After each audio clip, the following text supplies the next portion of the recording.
Bismillahirrahmanirrahim. Assalamualaikum warahmatullahi wabarakatuh. Selamat pagi kepada teman-teman dan Bapak Aldri Prinaldi selaku eh, pena, dosen pengampu pada mata kuliah Governance Digital ini. Di sini izinkan saya memperkenalkan diri. Perkenalkan, nama saya Gespa Metrisa Indriardi dengan NIM D1042272. Saya merupakan mahasiswa UNP dari angkatan 2021. Eh, Prodi S1 Ilmu Administrasi Negara atau Publik. Nah, di sini saya akan eh, membawakan materi yaitu e-budgeting.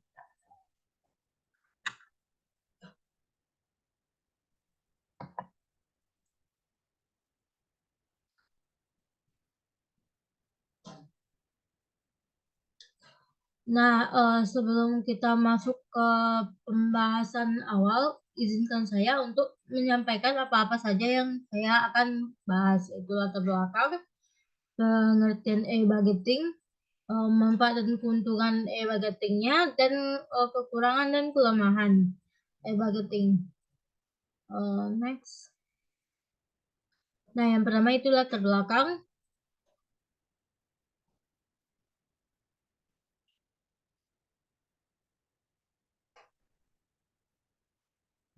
Penerapan e-budgeting di pemerintahan daerah sejalan dengan perkembangan sistem pengelolaan keuangan daerah dalam lampiran 2 Peraturan Presiden yaitu PP nomor 2 tahun 2015 tentang rencana pembangunan jangka menengah nasional tahun 2015 sampai 2019 menyatakan bahwa peningkatan sistem pengelolaan keuangan daerah melalui penerapan e-budgeting menjadi sasaran bagi peningkatan kualitas belanja serta akuntabilitas pengelolaan keuangan di pemerintahan daerah.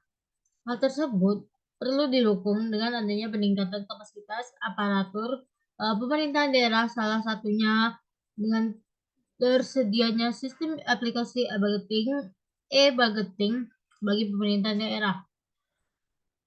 Samping itu, pelaksanaan desentralisasi di Indonesia telah memberikan kewenangan bagi daerah untuk mengurus dan mengatur sendiri urusan daerahnya sehingga pemerintah daerah menjadi aktor penting dalam keberhasilan pelaksanaan kewenangan yang diberikan melalui desentralisasi.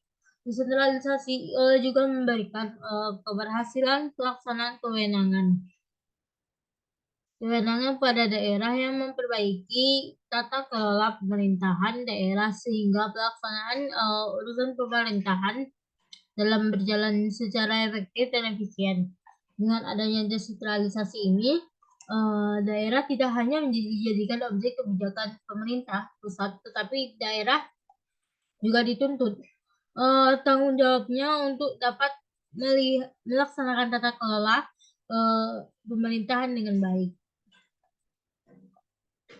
Kaitannya dengan baiklah lanjutan dari terbelakang tadi itu kaitannya dengan desentralisasi efektivitas pengelolaan keuangan setidaknya mampu menunjang keberhasilan desentralisasi fiskal.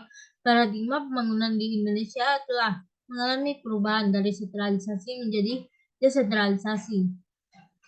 Perubahan tata pemerintahan dari sentralisasi ke arah desentralisasi berkonsekuensi terhadap perubahan paradigma perencanaan, pengambilan keputusan, dan hubungan antar lembaga pemerintah. Implementasi desentralisasi menandai proses demokratisasi di daerah mulai berlangsung.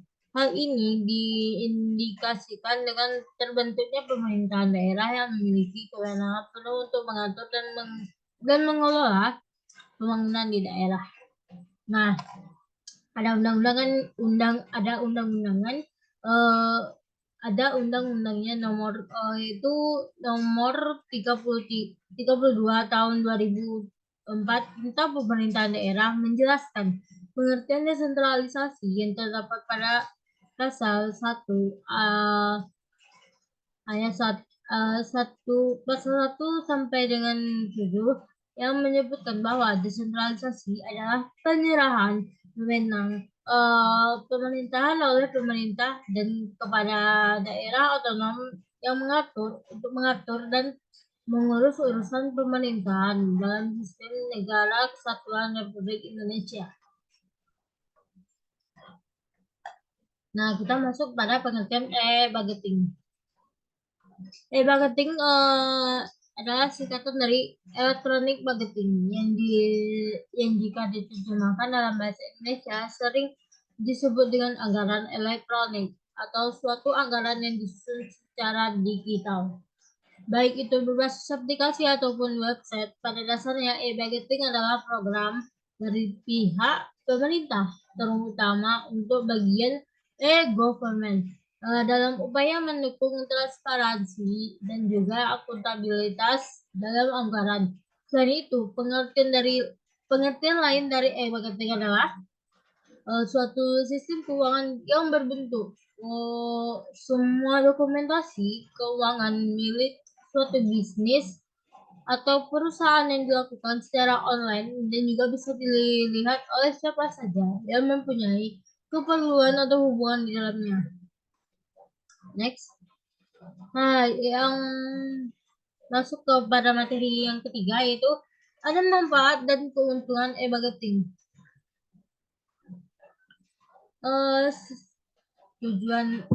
Kita masuk pada tujuannya dulu ya. Selain menjadi salah satu wujud adanya perkembangan teknologi, beberapa tujuan diciptakan e-budgeting adalah: 1. Membuat data lebih akurat. 2. Terintegrasi. 3. Memudahkan proses penyusunan anggaran. Dan keempat, ada transparansi data. Yang kelima, ada memudahkan penyusunan laporan. Dan keenam, memudahkan penyusunan RKA. Next ada keuntungan e-budgeting. Nah, keuntungan pada budgeting ini hampir sama saja dengan tujuan dibentuknya. E-budgeting juga memiliki banyak keunggulan yang bisa membantu operasional banyak perusahaan maupun lembaga seperti